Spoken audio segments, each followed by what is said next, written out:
In this screencast, I'd like to look at the determinant of matrices. First of all, let's just start with the determinant of a 2 by 2. The matrix needs to be square in order to do this. It needs to have the same number of rows as columns.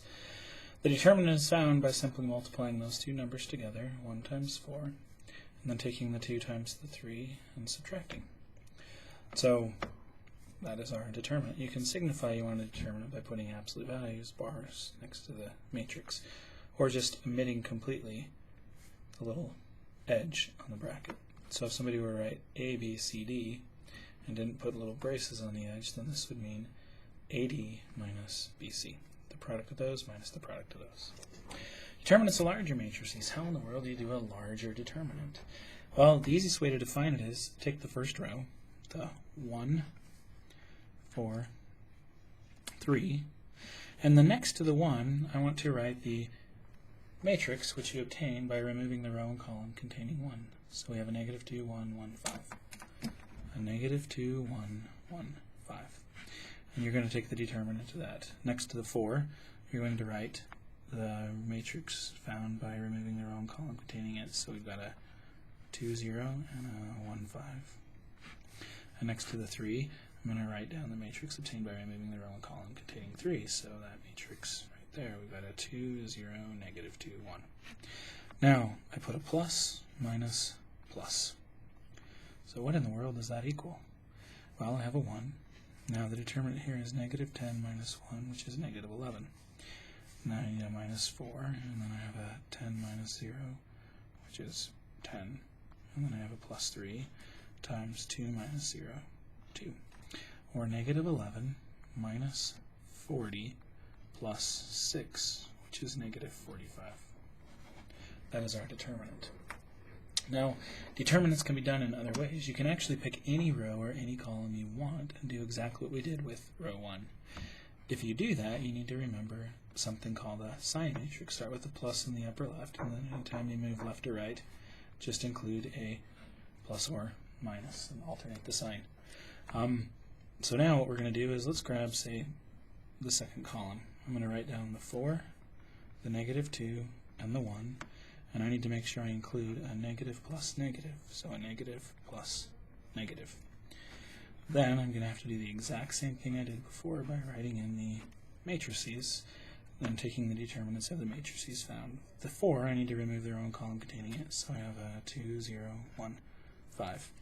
With the 2, I need to remove the row and column containing it, so I have a 1, 3, 0, 5.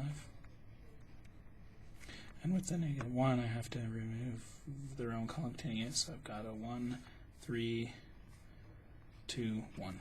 Let's now compute determinants. Here are the determinants 10, here are the determinants 5, here the determinant is 1, minus 6, or negative 5. Now we'll write that out. So we have a negative 4 times a 10, minus 2 times a 5, minus 1 times a negative 5, which gives me minus 40, minus 10 plus 5, which is again is negative 45. Same number either way. You can actually do any column you want, any row you want. Often picking a 0 will simplify things greatly. We're now just going to look briefly at what the geometry means. If you remember, think of matrices as columns as a bunch of columns of vectors. I'm going to draw those vectors. So we'll take the vector, we'll draw the vector 2, 0, and 0, 3. And those two vectors form the edge of a parallelogram. I'm going to create that parallelogram, and what is its area? Well, the length is 2, the height is 3, so area is 6. What's the determinant? 6. There is not a coincidence there. Those are defined to be the same thing. The determinant was discovered because people wanted to find areas of parallelograms or three-dimensional things, and they decided, oh, we can actually do something useful with that. Well, what if I switch the vectors around? Here I get 0, minus 3. This is minus 6. Well, hold on. 6 and minus 6 aren't the same.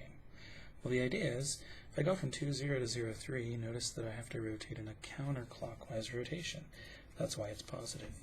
If I start at 0, 3 and then rotate down, I get out a clockwise rotation, which is precisely why it's a negative. The reason it's positive is notice as I route my thumb points up. But if I go this direction and route my thumb points down, that's why we have a positive or a negative determinant.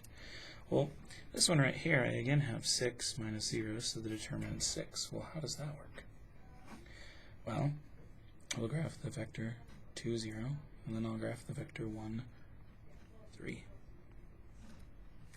And again, I can create a parallelogram using these two vectors as the edges to create the parallelogram, and out pops, if you notice, if you take this triangle from right there and just put it there, it still has area 6. Well, what about this 2, 6, 1, 3? So if I go 1, 3, or 2, 6, notice the vectors are in the same line. So that means their determinant should be 0. And notice it's 6 minus 6, and it is 0.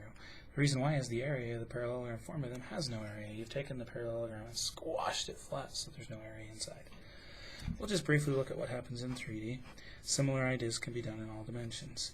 We got something heads out 1, something in the y direction that heads out 2, and something in the z direction that heads up 3. Well, that gives me the edges of a box. In 3D, call one that has slanted edges a parallelepiped, and its volume is 6. Orientation has to do with whether this is your first vector, second vector, third vector. I'm going to put them in that order. And because I can use my right hand to do it, I say that it's got a positive sign. If I had to use my left hand to do the same thing, then I'd have a negative sign. That's how you can get determinants, and that ends this.